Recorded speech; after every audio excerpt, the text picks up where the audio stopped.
The first 2 episodes of The Lord of the Rings: The Rings of Power have released on Amazon Prime, and in my opinion, it's a start that leaves me with mixed thoughts. The result of TV's most expensive show is on one side an unparalleled grandeur of visual scale, but on the other is so far an uneven journey that feels like it's giving us familiar beats in a less satisfying way. In this spoiler-free review, I'm going to be giving you my general thoughts on the first 2 episodes of The Rings of Power, discussing what I liked and what I didn't. But before I get into it, if you want to see more videos on fantasy shows like House of the Dragon and The Rings of Power, then don't forget to support this upload by giving it a like rating, subscribing to the channel, and turning on your notifications. Also, feel free to check me out on Twitter, Facebook, Reddit, and Instagram at Cortex Videos, which is all linked in the description below. But without further ado, let's dive into my review for The Lord of the Rings: The Rings of Power. So The Rings of Power has been put to the small screen by showrunners J.D. Payne and Patrick McKay, and we wondered if these new screenwriters could handle the weight of such a beloved franchise, let alone adapt a story found in the appendices of Tolkien's Lord of the Rings. The show is set in the Second Age of Middle-earth, thousands of years before we saw the telling of Frodo and the Fellowship, and as we learn in the beginning with Galadriel's voiceover, it takes place long after a war between Morgoth and the elves. It tells the events of how Sauron was once a close servant of Morgoth, took charge following the forging of the 19 rings, which he controlled with the one ring that we know. The rights alone to this show cost Amazon a whopping $215 million, and we learned that the first season cost nearly $500 million to produce, meaning the cost of this one season alone is close to $1 billion. So for Amazon, this needs to be a hit and a show that can create longevity in the multiple seasons they'll aim to create. And in mentioning the budget of this show, this brings me to my main positive of these opening 2 episodes. For a TV series, the scale of this is huge and the visuals are more breathtaking than anything we've seen on TV so far. The money is put into every frame, whether it be the lived-in sets, the elegant costumes, or the polished digital VFX. It's not like some of the shows we get on Disney Plus and Netflix where there is noticeable effects work used, and here it feels like they've put the money and effort in to capture something that looks like The Lord of the Rings. And it provides a finished presentation that would look just as stunning on a cinema screen. The scope captured in the many locations we visit in these first 2 episodes suggests that it's only going to build from here, and New Zealand's scenery feels real yet unusual at the same time, harkening back to the world building of Peter Jackson's films. It's a mix of practical and detailed visual effects that many other shows have tried to implement on the small screen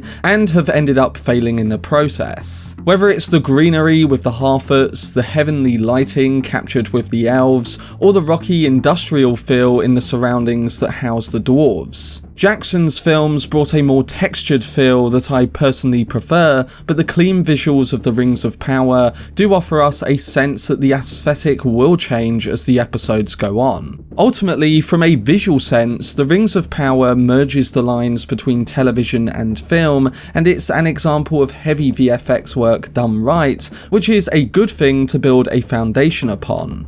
But what is the story like in this prequel show? Well, in coming to a brief explanation of the plot, we quickly learn that Galadriel is the only one that believes that Sauron, who killed her brother, is still alive and secretly building an army of orcs. Of course, in Peter Jackson's films, Cate Blanchett's Galadriel conveyed much more wisdom, and here many years before, she's more of a warrior wanting vengeance. She's determined to find Sauron, but her fellow elves elves don't believe her and hold her back from doing so. There's a few scenes right from the beginning that I didn't love, and especially with the ones that include the elves on her journey, who she constantly saves in multiple situations, or travels beyond in moments too. It made me question why she even needed them to begin with. I'm fine with the design of the character and the journey they are setting her on, but I think they could have used better crafted scenes and writing to really make us more invested in this version of the character,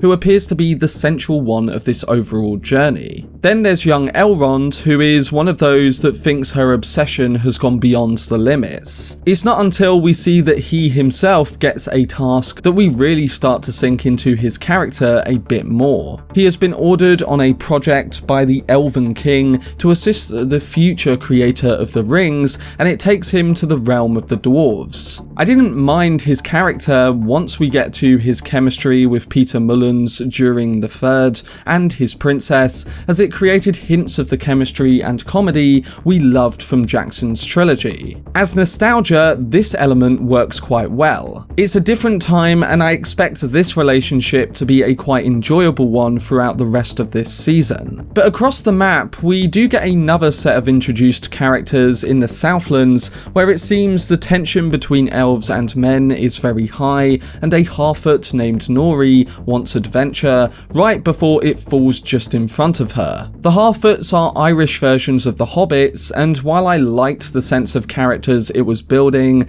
it did remind me too much of the past at times, and I hope we don't get something too similar with this narrative thread.